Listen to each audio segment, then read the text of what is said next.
Hi guys, welcome back. I'm excited to talk about this example, which is my last example for mechanical systems modeling. This is a real world example of a wind turbine. Okay, let's get into it. You notice that here I have the wind, which is actually blowing into the turbine, and it generates a torque, which we call it as T aerodynamic. And this T aerodynamic is somehow transmitted with a shaft here to gear 1. The gear 1 is going to transform that motion to gear 2, and then gear 2 is connected with a shaft to a generator. Note that the shaft here and the generator here are supported by some bearings, which we can simply assume the friction there as a viscous friction, B1 and B2. Also, you notice that the generator rotor has a moment of inertia, which we call it as J2, and the moment of inertia for turbine is considered as J1. Okay. For simplicity, for now, we assume that the shaft is rigid. Actually, all the shafts are rigid. Okay. And also, again, for simplicity, we consider the effect of the wind as an external torque that's applied on the piston. Now, if you look at this system, since the turbine, the shaft and gear 1 are rigidly attached to each other, so there is no stiffness in this shaft, I can somehow lump these three elements, the turbine, the shaft, and gear 1, in one inertia element, and I call it J1. Similarly, since J2, the shaft, and gear 2 are rigidly attached to each other, there is no stiffness in this shaft, I can basically lump these two again to each other and consider it as J2. So, if I want to list the elements in the system,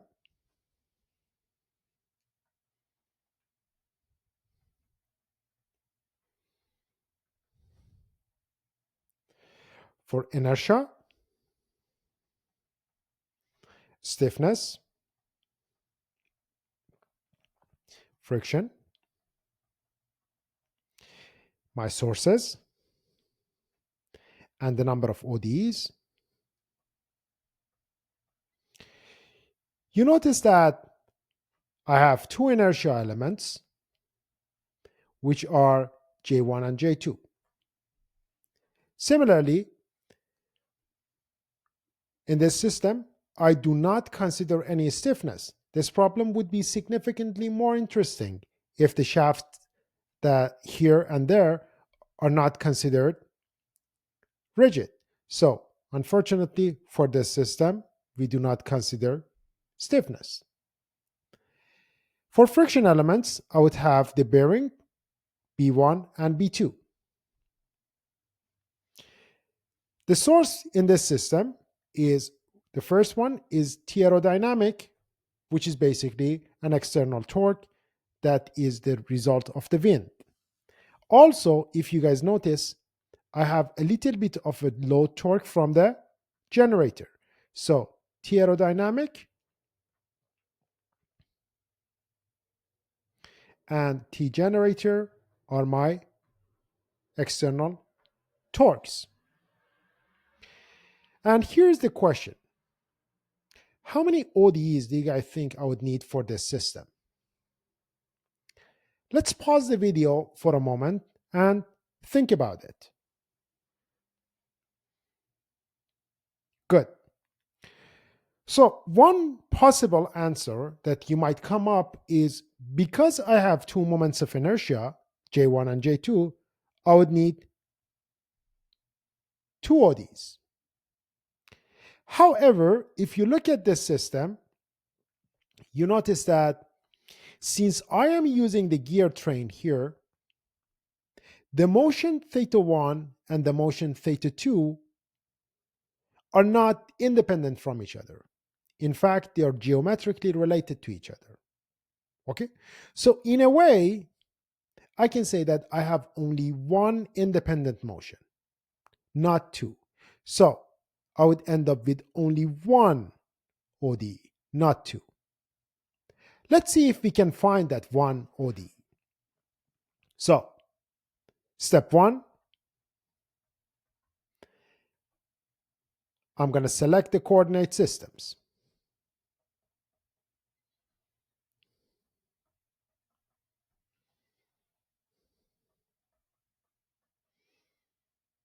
Okay.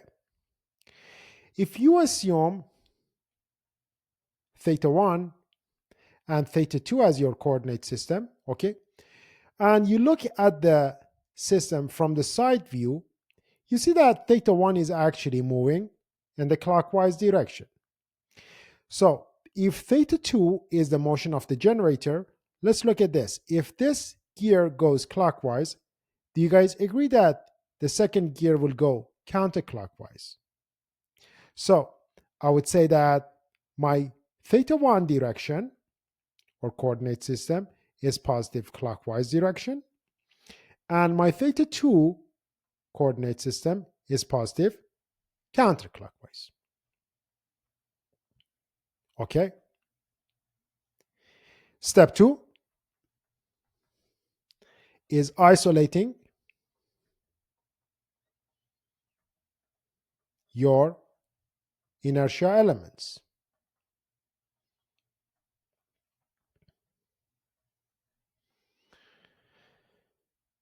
Let's look into it. I lump the effect of the turbine, the shaft, and the first gear as J1. And also, I lump the effect of the turbine, the shaft, and the gear 2 in J2. Yes? Okay. So, let's put the coordinate systems here. Theta 1 is positive clockwise direction, and theta 2 is positive counterclockwise direction. Okay. I'm going to go to a step 3, which is my free body diagram. Okay, nice. For the free body diagram, I would go after view, CSR. Yeah? Okay. Let's start with the friction torque, sorry. You notice that I have one bearing that is attached here to the J1 and one bearing that's attached here to the J2. Okay? So I would have one friction torque here and one friction torque here. So for the side of J1, I would have B1 theta dot 1. For the side of J2, I have B2 and theta dot 2. Magnitude, no problem. Direction, let's figure it out. If J1 moves in the positive theta 1 direction, do you guys agree that the torque of the damper is going to be against direction of motion? So this is going to go counterclockwise direction. Similarly, if J2 moves positive theta 2 direction, which is counterclockwise, then the torque of the damper would be opposing the direction of the motion. Yes? So it's going to be going clockwise. Good. Friction is done. Let's go to the externals. For the externals, note that T aerodynamic is applied in the positive theta 1 direction, and T generator is actually applied on the clockwise direction, which is negative theta 2 direction. So this is going to be T aerodynamic, and T generator, once again, if you guys look at this, okay, this is applied at the positive clockwise direction. So this is against the direction of the theta 2. So I'm going to put it as T generator. Good. Okay. This one is also done. The next one is the weight. Since weight is applied at the center of mass, and I'm assuming that the center of mass is in fact the center of rotation, I'm okay with this one. Okay. And let me just correct myself. Center of gravity and center of mass, I'm assuming that they're the same, and that's going to be the same as the center of rotation. The next important force is the contact. You guys note that there is a contact force happening between the teeth of the gears. Okay. And you guys know that this contact force is an action and reaction force. You figure out one direction, the other one would be automatically known. Now, here is the idea to find these contact forces. Okay. To find the contact force between the teeth of the gears, figure out first which gear is the driver gear. Between these two, gear 1, which is attached to J1, is the gear driver gear. Yes? Okay. Now, contact force on the side of J1 is going to oppose the direction of motion of J1. So if J1 wants to go clockwise direction, this is going to oppose that motion. Yes? The minute that you know the direction on the side of J1, the other direction would be automatically known since they are action and reaction forces. Good? This is done. The next one is the spring. We do not have any stiffness in the problem. The next one is the rope. We do not have any stiffness, any rope in this problem. So our free body diagram is complete. Okay? Note that this free body diagram is a combination of torques and forces.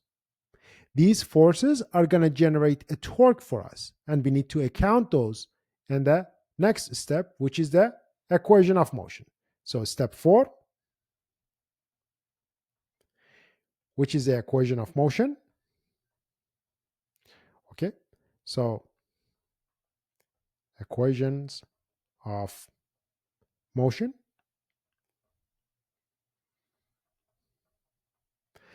What we're going to do here is we're going to write down the Newton's second law here for the torques. So summation of the torques along theta 1 is equal to J1 theta 1 double dot, and summation of the torques along theta 2 is equal to J2 theta 2 double dot. Okay. Let's get into it. On the side of J1, you notice that I have 1, 2 torques, and I have a force and an arm. What is the arm of this guy is the radius of the first gear. Notice that if you use the right hand rule, okay, and you somehow put your fingers of the right hand in the direction of the arm, okay, and close them in the direction of the force, Fc, you see that Fc for J1 generates a negative torque for you. What's the magnitude of that torque? R1 Fc.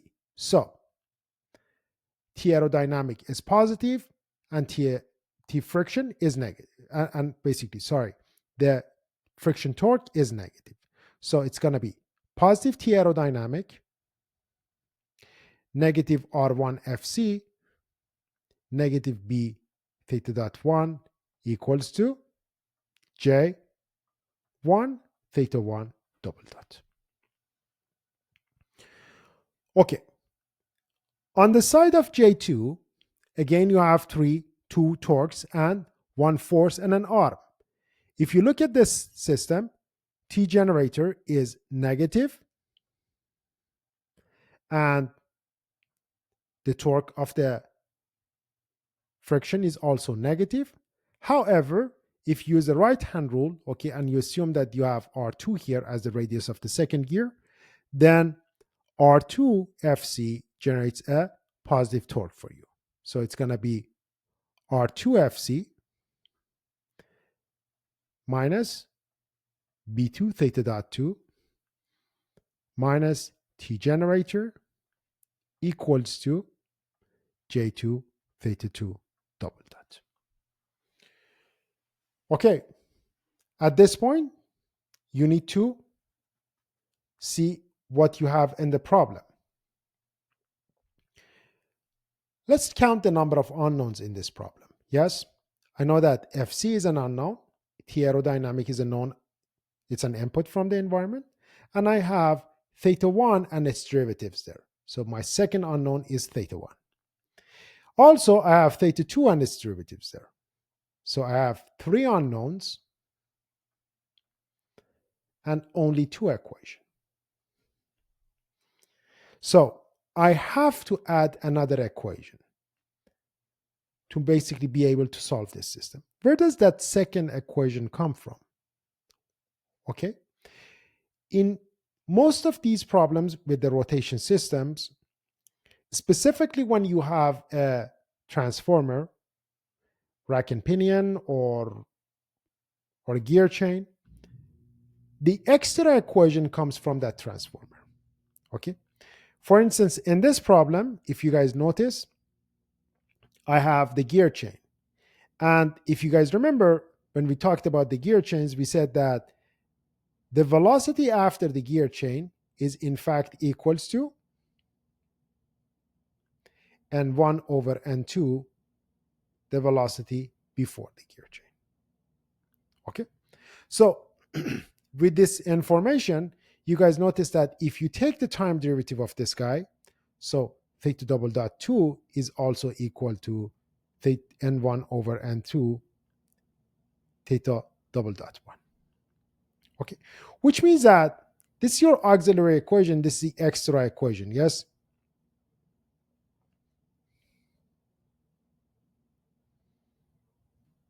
Which means that at this point, you have 3 equations and 3 unknowns, and you can solve this system, okay? So what we can do is first, instead of theta dot 2 and theta double dot 2, okay, we're going to substitute as N1 over N2 theta dot 1 or N1 over N2 theta double dot 1, okay? And let's go ahead and do that. I'm going to call the first equation here. So let me just get rid of these guys. I'm going to call this equation as equation cyclope. Smiley, sorry. And this equation as equation cyclope. Okay. So, and I'm going to call this equation as equation 1 and 2. Yes. So when you substitute equation 1 and 2 in equation cyclope, you will get, so let me write it down here. Substitute 1 and 2 in equation cyclope, you will get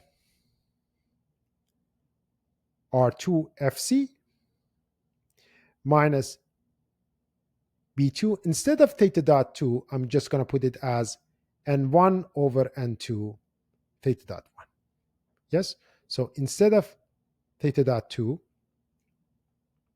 I'm just going to put it as N1 over N2 theta dot 1.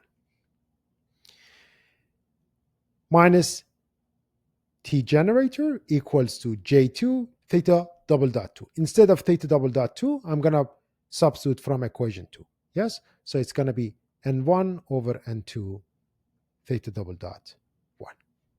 Yes? Okay. Solve this equation for FC. Okay. Solve this equation for FC. FC would be what? FC would be 1 over R2 J2 and 1 over N2 theta double dot 1 plus B2 and 1 over N2 theta dot 1 plus T generator. Okay? Now, let's call this equation as equation 3.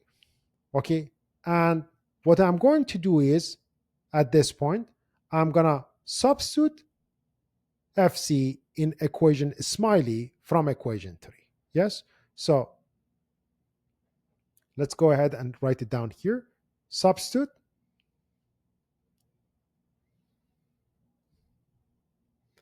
FC in equation smiley from equation 3. Yes? So let me just copy and paste equation smiley. Okay? So I'm just going to go ahead and copy this equation and bring it here. Okay? And what I'm going to do is just go ahead and substitute for FC. Yes? So let's bring these ones a little bit to the left, right. Okay? And instead of FC in this equation, I'm just going to copy whatever I have here. Yeah? So whatever I have for equation 3, I'm just going to copy it here and paste it here. Yeah? Okay. Just make it a little bit smaller. Whoops. A little bit smaller so it fits here. Okay, nice. Okay, the rest of the solution is just a little bit of simplification. Instead of R1 multiplied by 1 over R2, I can say that this is in fact R1 over R2. Okay, now let's go ahead and multiply this R1 over R2 here, here, and here. So this is gonna be T aerodynamic minus J2 R1 over R2 N1 over N2 theta double dot 1 minus R1 over R2 N1 over N2 beta 2 or B2, sorry, theta dot 1 minus R1 over R2 T generator minus B theta dot 1 equals to J1 theta 1 double dot. Okay, cool. It's a long formula, yes? But it's nothing scary about this. It's just simple algebra. And it's going to become a little bit simpler, okay? Now look at this. From the transformers, you guys remember that R1 over R2 is in fact equals to number of teeth in gear 1 and number of teeth in gear 2. Do you guys remember this? Yes? Okay, so if that's the case, then instead of R1 over R2 here and here and here, you can just substitute for N1 over N2. Yes? So let's go ahead and do that substitution. Okay, so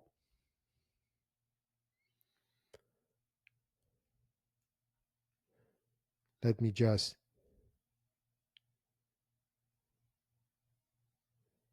grab these guys, copy them, and paste them here again.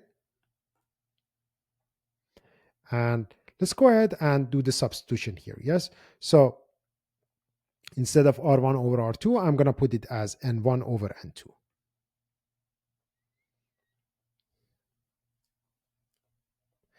And similarly here, it's going to be N1 over N2. And here it's going to be N1 over N2. Okay, N1 over N2 multiplied by N1 over N2, it's going to be N1 over N2 squared, N1 over N2 squared. Yes? Okay, now what I can do is I can basically keep the inputs on one side, bring all the dynamic terms to the other side. So T aerodynamic minus N1 over N2 T generator, which are my inputs, okay, equals to, bring everything else to the other side and flip the signs. J1 theta 1 double dot plus J2 N1 over N2 squared theta dot 1 double dot plus B1 theta 1 dot plus N1 over N2 squared, B2 theta 1 dot, okay? And basically that's it. Now, let's make this a little bit nicer. In the first two terms, I'm going to factor out theta 1 double dot, and the next terms, okay, term 3 and 4, I'm going to factor out theta 1 dot, okay? So if you do that, you will end up with T aerodynamic minus N1 over N2 T generator equals to J1 plus N1 over N2 squared J2 theta 1 double dot plus B1 plus N1 over N2 squared B2 multiplied by theta 1 dot. Yes, guys? Now, if you look at this problem, you see that J1 is a constant number. Number of gears 1 and 2 are constant number. J2 is a constant number. You can somehow combine all of this in one combined J. Similarly, since you are dealing with constant numbers here, you can combine all of them in a combined B. Okay, so I can rewrite the whole equation as T aerodynamic minus N1 over N2 T generator equals to J combined theta 1 double dot plus B combined theta 1 dot. At this point, you need to do the sanity check. If your signs match, you can box these equations. Yes, you see that I have only one family here, and that's family of theta 1. Within that family, I have two members, theta 1 dot and theta 1 double dot. Both these guys are positive, so I can safely box this equation. Okay? Note that, guys, this is a second order linear equation. Here's my question. Can you guys reduce the order of this system by 1? If yes, how? Okay. Of course you can do that. Look at this. By assuming that omega is equal to your theta 1 dot and your omega dot is in fact theta 1 double dot, and substituting in this equation, you will have T aerodynamic minus N1 over N2 T generator equals to JC or J combined omega dot plus BC omega. And again, you can check for the signs. You have only one family, that's family of omega, two members, omega and omega dot, no sign mismatches. Here's the homework for you guys. Think about these two equations. Yes, they somehow represent the same system. What is the difference between them? How much information you lose if you go from the first representation to the second representation? Also, the last thing that I wanted to say is that you notice that for this system, we ended up with only one differential equation, okay? Which was, we could use either of these two guys. It's only one differential equation. And it's in fact the same prediction that we had here. Since the motion theta 1 and theta 2 are not independent, they are actually dependent geometrically because of the gear chain, we ended up with only one differential equation. Thank you so much. This was the last video for mechanical modeling. If you like the videos and you want to know a little bit more about mechanical modeling and physics-based modeling, please subscribe to the channel and watch for the full series as we build our way towards intelligent control and autonomous systems. Thank you.